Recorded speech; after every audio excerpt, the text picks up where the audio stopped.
Hola, ¿qué tal? Soy Javier Pló, profesor del área de oposiciones y bueno, en esta ocasión vamos a analizar el proceso que ha llevado al Tribunal Supremo a condenar al cantante del grupo Defcon 2. Vamos a ver en primer lugar un poco los antecedentes o el itinerario que ha seguido este procedimiento para conocer un poco de dónde viene todo este asunto. Ya el año pasado, el 18 de julio de 2016, la Audiencia Nacional absolvió al cantante y líder de Defcon 2, César Strawberry, del delito de enaltecimiento del terrorismo y humillación a las víctimas del que fue acusado. Este sujeto, el acusado,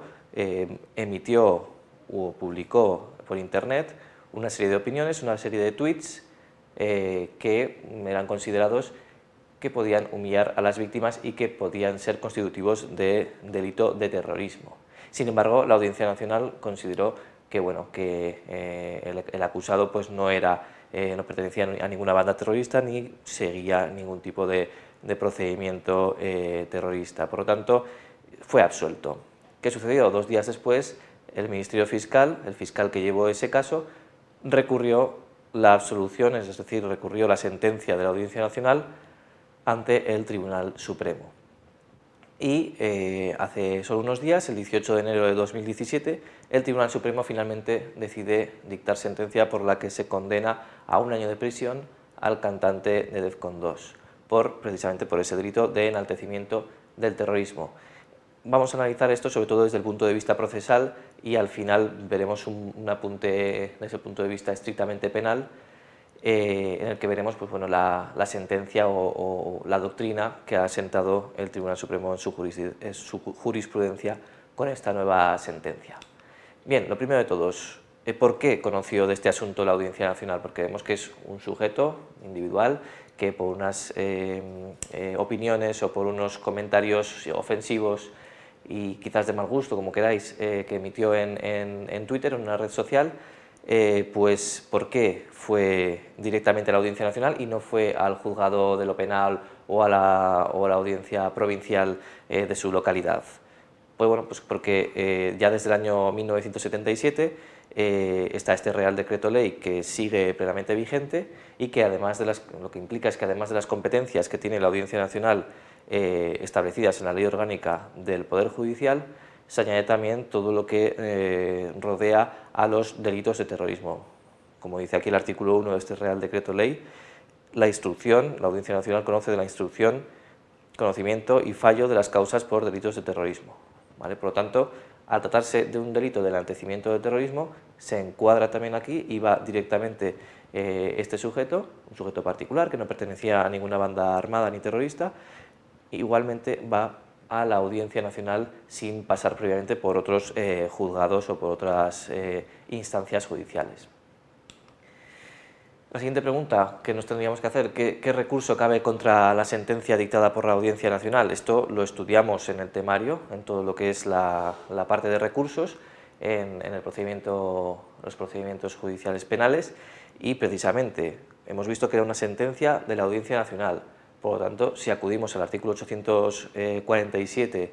apartado B de la Ley de Enjuiciamiento Criminal, vemos que contra las sentencias dictadas por la Sala de lo Penal de la Audiencia Nacional procede recurso de casación por infracción de ley, ¿vale? Y además vamos a ver a continuación cuáles son esos motivos previstos en el artículo 849 para entender un poco qué es lo que alegaba el Ministerio Fiscal para interponer este recurso de casación. Esos motivos son, bueno, se entenderá, como dice el artículo 849, que ha habido una infracción de ley para el efecto de que pueda interponerse este recurso de casación y que por lo tanto pueda ser aceptado por el Tribunal Supremo, cuando, dados los hechos que se declaren probados en la resolución recurrida, es decir, en esa sentencia de la Audiencia Nacional que exculpaba al líder de Defcon 2, cuando en esa resolución se hubiere infringido un precepto penal de carácter sustantivo u otra norma jurídica del mismo carácter, que deba ser observada en la aplicación de la ley penal. Es decir,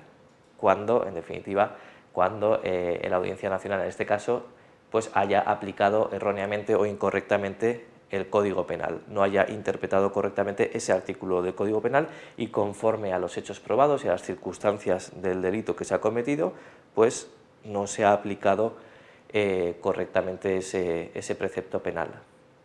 Por lo tanto, tiene que ser el Tribunal Supremo el que siente jurisprudencia y que diga, con estos hechos y con esta ley, con este Código Penal, esta es la consecuencia jurídica que se tiene que derivar. Y eso es lo que hizo el Tribunal Supremo. Pero antes vamos a ver quiénes son los sujetos que están legitimados para recurrir en casación penal. Esto nos lo dice también la Ley de Enjuiciamiento Criminal en el artículo 854, que nos dice que puede interponer recurso de casación el Ministerio Fiscal, los que hayan sido parte en los juicios criminales, los que sin haberlo sido resulten condenados en la sentencia y también los herederos de unos y otros.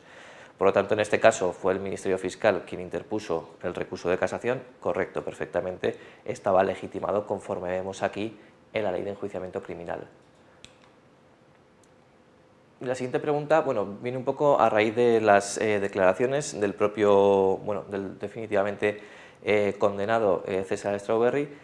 al alegar indefensión al no haberle sometido el Tribunal Supremo a un nuevo proceso judicial. Él alegaba que no había tenido oportunidad de defenderse en un nuevo juicio y que el Tribunal Supremo le había condenado sin siquiera escucharle. La casación, entonces la pregunta que nos hacemos, ¿la casación produce indefensión? Bueno, hasta ahora la Ley de Enjuiciamiento Criminal había sido así siempre, no había causado ningún problema y no se había planteado ningún conflicto ni con la Constitución ni con la Carta Europea de Derechos Humanos, independientemente de que en este caso podamos estar de acuerdo o no con el fondo de la sentencia del Tribunal Supremo, si produce algún problema de incompatibilidad con la libertad de expresión, en eso no entramos. Lo que nos tenemos que fijar es en lo que dice la Ley de Enjuiciamiento Criminal, la legislación que está vigente hoy mismo y desde hace ya bastantes años y que, como decía, no había causado hasta ahora ningún problema de constitucionalidad. Y realmente revisamos bien el procedimiento de casación establecido en la ley y vemos que en realidad el Tribunal Supremo no tiene que repetir el juicio completo, simplemente lo que hace es revisar lo que ya se enjuició en la Audiencia Nacional, en esa primera instancia, y con esas pruebas, con esas declaraciones, testimonios, etcétera, etcétera, con todo eso dicta una nueva sentencia. Obviamente se da audiencia a las partes y se celebra una vista en la que las partes simplemente pues, pueden exponer sus argumentos legales, pero no vuelven a presentar nuevas pruebas, ni vuelve a haber nuevos testimonios, no, es una revisión del anterior proceso que lleva a cabo el Tribunal Supremo en base a lo que ya se había procesado anteriormente. Por lo tanto, realmente, conforme al procedimiento de casación establecido en la Ley de Enjuiciamiento Criminal, no hay necesidad legal de realizar una repetición del juicio. Por tanto, esas alegaciones del acusado y del condenado en este caso, pues no tendrían un sustento legal por esta vía. Otra cosa es ya por la vía internacional, que parece ser que va a haber una impugnación, primero al Tribunal Constitucional y luego, si no prospera, ante el Tribunal Europeo de Derechos Humanos, y estaremos muy atentos a lo que pueda pasar entonces para informaros de cómo queda esto desde ese punto de vista. Y ya por último, pues vamos a ver por qué delito será condenado a César Strawberry, el líder de DEFCON 2. Vemos cuál es la definición del delito en el artículo 578, apartado primero del Código Penal, que nos dice que el enaltecimiento o la justificación públicos de los delitos comprendidos en los artículos 572 a 577, es decir, todo lo que sea delitos relacionados con terrorismo y con bandas terroristas, o de quienes hayan participado en su ejecución o la realización de actos que entrañen descrédito, menosprecio o humillación de las víctimas de los delitos terroristas o de sus familiares, se le castigará con la pena de prisión de 1 a 3 años y multa de 12 a 18 meses. En este caso, el Tribunal Supremo le ha castigado con la pena mínima de prisión, 1 año, y bueno, ha entendido que esos twitters, que no vamos a reproducir aquí, pero que están ahí en internet y que los podéis ver en cualquier momento, pues son constitutivos de este delito, es decir, se enaltece o se justifica los delitos de terrorismo con ese tipo de tweets y se humilla a las víctimas de los delitos de terrorismo. Y es la sentencia o la jurisprudencia que ha